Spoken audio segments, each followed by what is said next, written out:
everybody, today I'm going to show you how to make homemade Castile soap in bar format. And this is a great recipe. I want to give this a try at home to make this and give as gifts for friends and family. This is a really great gift to give. Castile soap is vegetable soap. It's vegan, meaning that it has no animal product in it, or the version we're making has no animal product in it, and no animal oils or fats in it. Traditionally, Castile soap is 100% olive oil, made with 100% olive oil.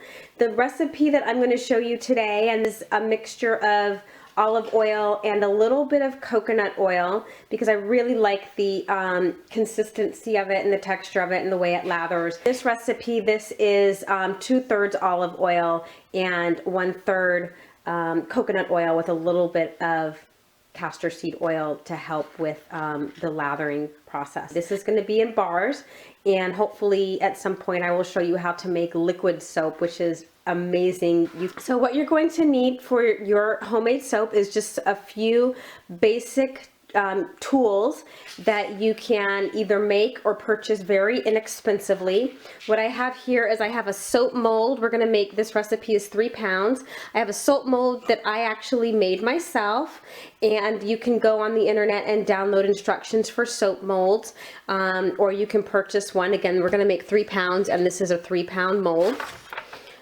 They're going to use a process known as hot process to make this soap, and there's a hot process and a cold process. Essentially, with hot process soap, you fully cook the soap so that it doesn't need to cure, it doesn't need to sit, and realistically it's ready to use in about a week. I mean, you could use it immediately, but I usually like to wait a week to use it.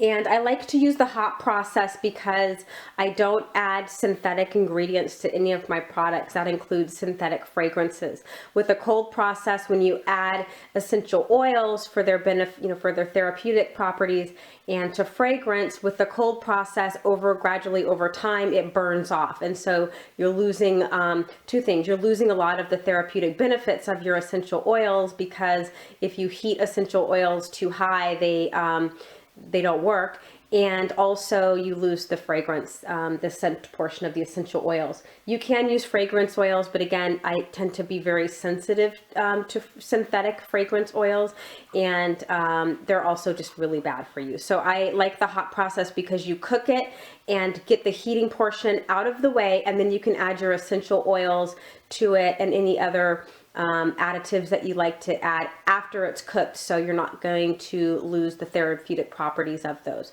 So we're going to use the hot process, meaning that we're actually going to cook our soap before we mold it. To do this, we're going to use a crock pot. So this is also known as the crock pot method. And this crock pot I got at my thrift store for, I think, like $5. You can see the handles are broken, which is fine. I'm not carrying it around. But it has a high and a low setting, and that's pretty much all you need. This is a big crock pot. I like to use the big ones for the 3 pounds, so you don't want to have it accidentally bubble over, and you'll see what I mean by that when we start to cook it.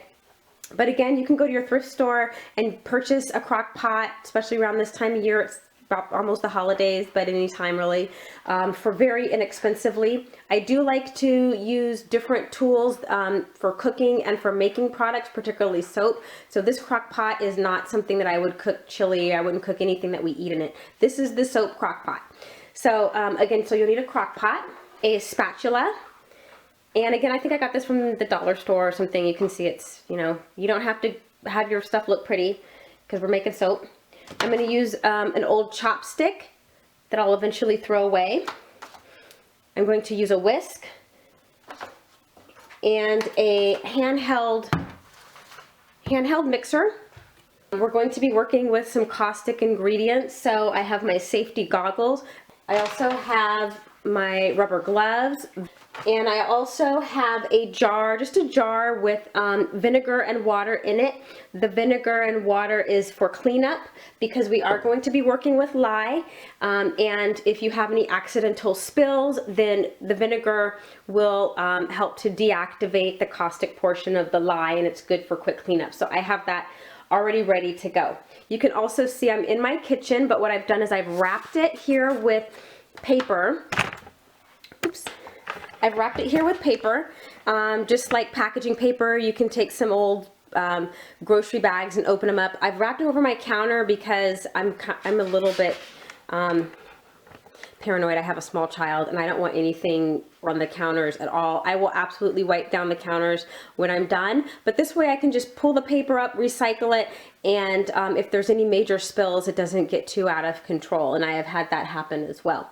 So that is, as far as your tools, your materials go, that's what you're going to need. Also, one thing I forgot to mention, you don't need these. They're not absolutely necessary, but if you're going to make a good hobby of making soap quite often, I would recommend getting some pH balance strips so you can test the pH balance of your soap just to make sure that it is fully cooked, meaning that all of the lye has been cooked out of the soap and it's ready to use. There's you can use this. I use two methods. I use this more scientific method of using these strips, and I use the probably less wise but very effective taste it test when I'm pretty sure it's cooked, and that is, if it tastes like soap, it's soap. So I don't recommend this, but you know, it does work. Anyway, so pH balance strips as well, if you're going to make it a hobby, very inexpensive to get. You can go to Amazon.com and purchase these. Okay, as far as actual ingredients that you're going to need, I have olive oil. So this is primarily olive oil, and coconut oil. I'm putting a little bit of, I know that looks like a lot, but that's about 1/3 coconut oil. And I'm using a little bit of castor seed oil. And as far as oils go, that's it. So also, you can actually customize your recipe depending on what additives you want to put in it. I'm going to make a lavender today. So what I have is I have lavender flower powder, and I have lavender essential oil. If you don't have lavender flower powder, then just take some dried lavender, put it through a coffee grinder, and you're good to go. And last but absolutely not least, we're using sodium hydroxide, or lye. This is the chemical that helps the soap. Soap is really a chemical reaction between oil and water, and the lye, or sodium hydroxide in this instance, helps saponify the oils to make it into soap. It burns off during the process, so there is no lye left in the finished product, and that's what you're striving for. So that's why you're testing it with the pH balance strips and water. Again, the lye helps the chemical reaction between the water and the oils make it into soap, and it burns off. It's not in the finished product. Okay. Also, if you notice, I'm doing, again, this in my kitchen. I'm here at my stove. I'd like to mix the lye and the water over my stove with a vent. You want to do this in a well-ventilated area. If you can mix your lye and water outside, that's ideal. If not, then this works. But again, the amounts of lye and water will be on my website as well. And you can purchase sodium hydroxide or lye over the internet depending on what state you're in. I'm in California, so I just ordered these. Or if you have a soap supplier, soap making store, you can get it there. And I think some hardware stores sell it. I don't know. But check it out. It's easy to find, easy to get. Okay, so the first thing I'm going to do is get my lye dissolved into my water. So I'm here at the stove. I have my safety goggles. I'm going to put them on my face, my gloves. I'm over here by the stove, so I'm going to turn the vent on. I'll do that last because it's a bit loud. I'm going to put it on the high setting. And no small children or small pets in the area. So what I'm going to do, I've already measured out my lye. I've measured out my water, and you'll go on the website, download the recipe. You'll see that everything is measured in terms of weight. When you're dealing with soap making, you're dealing in terms of weight. So when you go onto my website and you download the recipe, the weights, I'll put the weights in both formats, but I really highly recommend that you get a scale that does grams because it's a more accurate reading. So I've already measured out my water. I've measured out my lye here. So what I'm going to do is I'm going to very, very, very slowly and very carefully add my lye into my water and stir it. And I want it to be fully dissolved so that the water goes back to clear. What will happen when you add your lye to your water, the water will get cloudy. And as you keep dissolving, it will eventually get clear. So I'm going to turn on my vent and we're going to start that process now.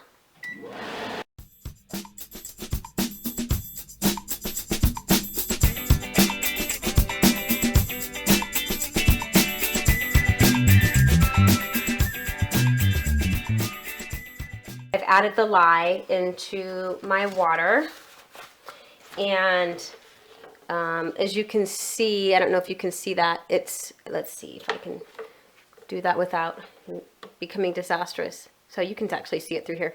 It's cloudy, so that means it's not dissolved. I'm going to mix this, and I want to get it dissolved. Okay, so you can see here that it's fully dissolved because it's now clear.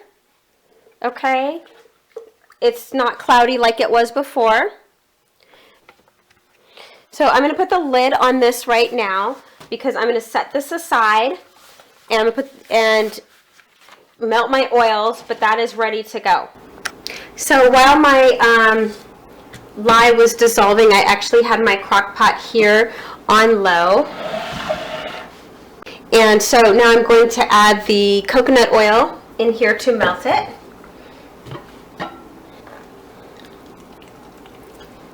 And that should not take too long. Once that gets into liquid form, again, I will add my olive oil. So I'm going to put that in there and let that completely melt. Okay, so my coconut oil is now completely melted and in liquid form.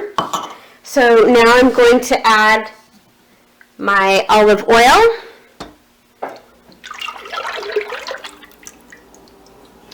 And the little bit of castor seed oil that I have.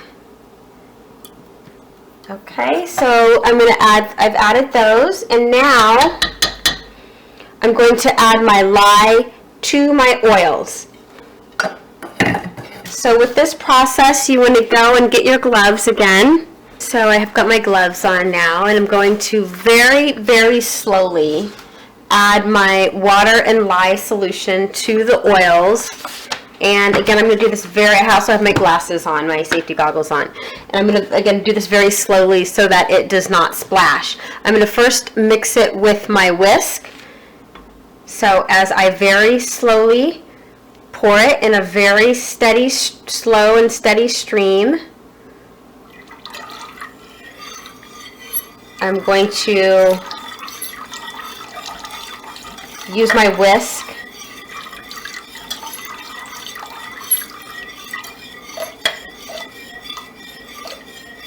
and again I'm doing this very slowly so that it doesn't splash on anything. Okay, so I've added the water and lye to my oils, and I'm going to use my whisk and stir this until it gets to be what's called tracing. And what that means is that you can start to see the whisk making streaks or traces in your solution. One thing I've noticed is that the more olive oil you have in your solution, the longer it takes to get to trace. Okay, so tracing in this recipe is when your solution looks like gold honey, kind of golden like honey, and when you stir the whisk around, you get kind of chalky streaks. So once you get to that point, I'm done with my whisk for right now, so I'm going to actually put that in my vinegar and water solution. Once you're done with that, then you're ready for your hand mixer. You want to insert your hand mixer so that the tip is fully in the solution. You don't want this splashing up on you again. And I'm going to turn it on. This particular hand mixer doesn't have a high or a low, but that doesn't matter. So I'm going to turn it on and just stir it while it's submerged in the liquid until it gets to be like a pudding, batter, creamy pudding consistency. And again, the more olive oil you have, the longer that should take. So I'm going to start that process now. So I just took a little break here. I'm not where I want to be yet, but I just wanted to show you how this is looking thus far. It's been about 5 minutes, and I'm still not at a pudding consistency, but you can see that it is getting thicker and creamier. So I'm going to keep going. Okay, so this has been about 10 minutes of stirring with my stick blender. So you can see the consistency is a lot thicker. It's much more creamy, and it's not quite as thick as I would like it to be. So I'm going to keep at it. Whew, okay, it's been about 15 minutes. About the consistency that I would like it. Just a quick note also, the entire time I've been doing this, my crock pot has been on low. So now that it's the consistency I would like it, I'm going to put the shaft of the stick blender in my jar here, just to neutralize the stuff that's on it, and I'm going to set that aside. So now I have my mixture that's a nice pudding consistency. Now after all that hard work, you get to put the lid on and let it sit. So this is going to take about half an hour. You absolutely, about half an hour, 40 minutes depending, you absolutely do not want to leave the vicinity of this, because you want to keep, as you'll see, it will tend, as it cooks, it'll tend to bubble and kind of volcano, and it'll go through various stages of cooking. You don't want to leave this unattended, because you may have to stir it down so it doesn't volcano over, and if you're not in the room and that happens, then you're really going to have a disaster mess. So stay in the room and keep it on low. Put your timer for about half an hour, just so you can have a general idea of how long it's going to take to cook, but we'll check back in 15 minutes to see how it's progressing.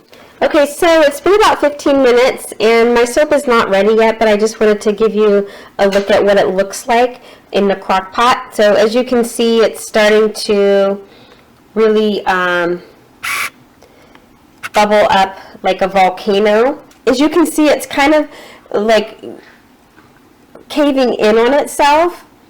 It's rising up on the sides and then bubbling into the center, and that's what you want. That's good, but this is precisely why you don't want to leave it. If depending on just, the conditions, it might actually bubble over, and if that's the case, then you definitely want to open it up and scrape down the sides and give it a quick stir. But we're good so far. But as you can see, it's bubbling on the sides and then caving into itself, which shows that it's right on track. So we'll keep it cooking. So while my soap is still cooking, there's a couple things I wanted to show you really quickly. While that's cooking, there's some things that you can do to prepare for when it's done. And here I have my lavender flower powder, and I've noticed that when I try to add the powder to the finished soap product in its powdered format, it's very difficult to get it to distribute evenly. So what I'm going to do is I'm going to actually add a little bit of oil to it to make it to a paste, so that it's just blends in a little bit better. So I have just a little bit of jojoba oil here, and I don't want to make it too oily, but I just want to add enough to make it into a paste so that it distributes a little bit better. Okay, so there I've just added some jojoba oil to my lavender flower powder to make it into a paste, so that it's easier to incorporate into my finished soap product. Okay, I also want to show you my soap here. It hasn't quite been half an hour yet, but I wanted to show you how it's really starting to bubble up, and it looks like it's going to reach the edge of the lid of my crock pot. So I'm going to just, so that doesn't happen, I'm going to just lift the lid up, and I'm going to keep the lid over the pot, but I'm just going to stir down the edges so that doesn't, I'm just going to stir it down a little bit so it doesn't overflow. Now I'm just going to put my lid back on it. It's so funny, I put the glove on this hand and I stirred it with this hand. I don't even, it's like doesn't do much good. But anyway, you want to have the glove on the hand that you're stirring with. So now that I stirred that down, I put the lid back on it and we're going to continue to let it cook. Okay, so it's been about 40 minutes and it's looking really good. As you can see, it's still kind of caved into itself. And I don't know if you can see that I have the lid on it so the steam doesn't fog up the camera. In that little hole right there is actually a clear liquid, and that is glycerin. So it looks really good. Now's a good time to check the pH balance of it with the pH balance strips. Okay, so I have my pH balance test strips here that I showed you before, and that's what it looks like. So for the soap, ideally you want it to be as neutral as possible, meaning you want the pH balance to be at 7. So what we're going to do is dip the strip in the soap, and then it has a chart that you would then hold it up to and match up the colors. So anywhere between like 5 and 8 is fine, but 7 or close to 7 is the ideal. Okay, so I'm going to open up my lid very carefully, and there's the steam. So you might be able to see a little bit better now. Right in the center there is a clear liquid. That's the glycerin. So this is looking really good. It's really fluffy and foamy, which is what you want it to be. So I'm actually just going to take a little bit from, I do it 2 ways. This is probably not the best way to do it, but I take a little bit on my finger, and it is hot. I have a really high pain threshold. I don't recommend doing that. And I put it on my finger and let it cool a little bit. And then I also take a little bit and put it on my test strip. While that's actually cooked, while we're testing this, I'm going to put the lid back on. So I'm just going to take some and put it on the strip just so I can get kind of a general idea where that's at. And looking at it, let's see here. Okay, so looking at it on my chart, it's looking pretty good, but I'm going to take the piece that I have on my finger, and there we go, that little piece on my finger. So that's cooled, so it's very malleable. And I'm going to run it under some water and actually bubble it and see how it bubbles, the consistency of it, and then test the pH that way as well. Okay, so there's that piece that I ran under water, and you can see it's bubbled. And I have my pH balance strip, so I'm just going to like dab it in there like that to see now what it reads on my chart. I did taste it while I was over there, and it tastes like soap, and there's not much sting to it, so I think we're very close. So here's my strip, here's my little chart, and I'm looking at it, and it's very close to like 7, 8, so I think we're ready. I think this soap is good to go. Okay, so at this point I've taken it out of the crock pot heating unit, and from this point forward you want to move pretty quickly, because as it starts to cool, it starts to solidify, and it's going to be harder to mold. That's the only thing with your hot process. So what I'm going to do is add my additives, which are I'm doing lavender for this one. So the additives are going to be the lavender flower power with a little bit of the oil and the lavender essential oil. Okay, and be careful, you can see that is still really hot. So I'm going to use my whisk for this actually, because I really want it to get it incorporated. And I'm first going to add my lavender flower.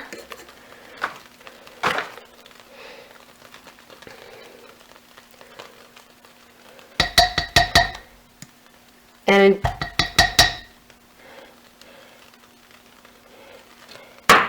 get that mixed in.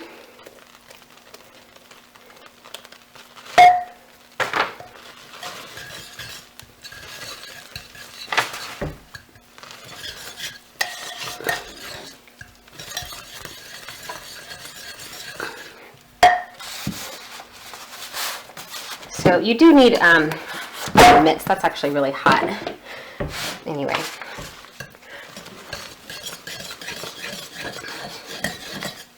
Okay, so you want to get that really mixed in really well. Use your spatula and your whisk. Okay, that's looking really good. Now I'm going to add my essential oil. Here. Just pour it in and stir it. Okay, so it's been about 24 hours and our soap has had time to cool. So now I'm going to take it out of the soap mold and cut it. So the parchment paper makes it really easy, so you can see it's nice and hard. And the parchment paper, again, depending on what type of mold you have, you may need to line it, but it makes it really easy to get out, and it's heavy. And we're going to actually weigh this. This is, again, is supposed to be a 3-pound recipe. So I'm just going to really easily lift it out of my soap mold.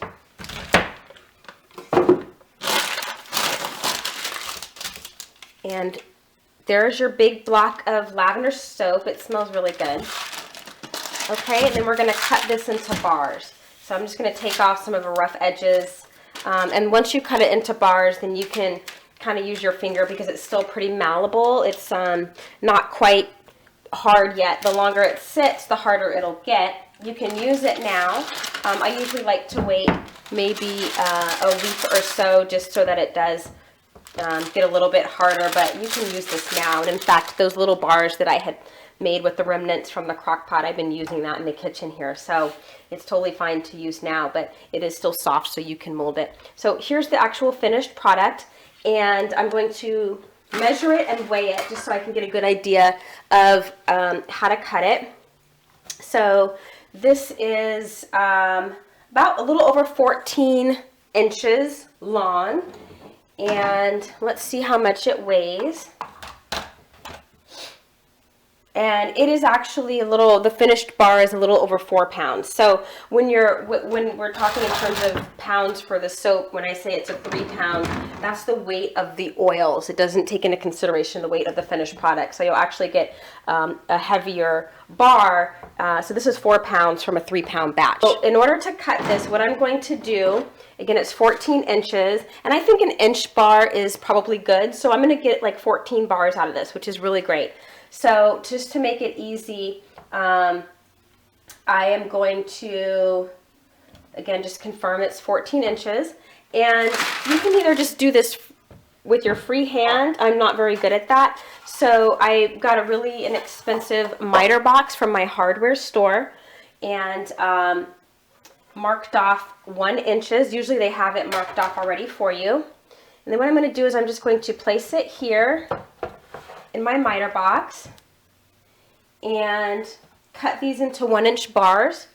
And you can do this with a kitchen knife. I just happen to have one of these, which makes it really handy to slide in. So I'm going to cut these into 1-inch bars, and I have that measured out here, and I'm just going to go ahead and slice it here, holding it firmly. So again, you don't want to wait too long to cut these because, like I said, the longer you wait, the harder it gets. So it'll get more difficult to cut the longer you wait. So you can still cut these and then, you know, let them sit for like a week, but you definitely want to cut them while they're still soft. So here's my 1-inch bar, and again, the edges, because it is a hot process soap and we molded it while it was already finished, it's a bit rough on the edges. So you can actually take this while it's still malleable and smooth off the edges, or not, depending on what kind of look you want. And again, you can cut these bars in whatever size you want. So there's your finished product bar, and it smells really good. This is the lavender. You can add what you like. As far as the color goes as well, I didn't add anything to change the color of it, but you can add like titanium oxide or zinc oxide. I've added rose powder before. You can add different natural ingredients to get a color you like. I've even swirled it before, and you can just really, once you perfect your technique, you can get really fancy with it. You can put things on top of it. So there you have it, your lavender soap, and this is perfect for a gift, or you can just use this at home. You can wrap it. I always like to wrap it in like some brown paper or tissue paper. You don't want to put it in plastic because you want soap to be able to breathe. Even when it's not in the shower, you want it to be able to breathe and get air, because the longer it sits, the harder it gets, and actually the longer it sits and the harder it gets, the more lathery it becomes. So you want to wrap it in something that can get air. There you have it, homemade soap. You know exactly what's in it. It's safe and gentle and very economical as far as purchasing soaps go, you know, natural soaps go. And you can use, because you're only using 3 different types of oil, you can afford hopefully to purchase organic oils and have your soap be 100% organic. There you have it. Thank you so much and continue to be well.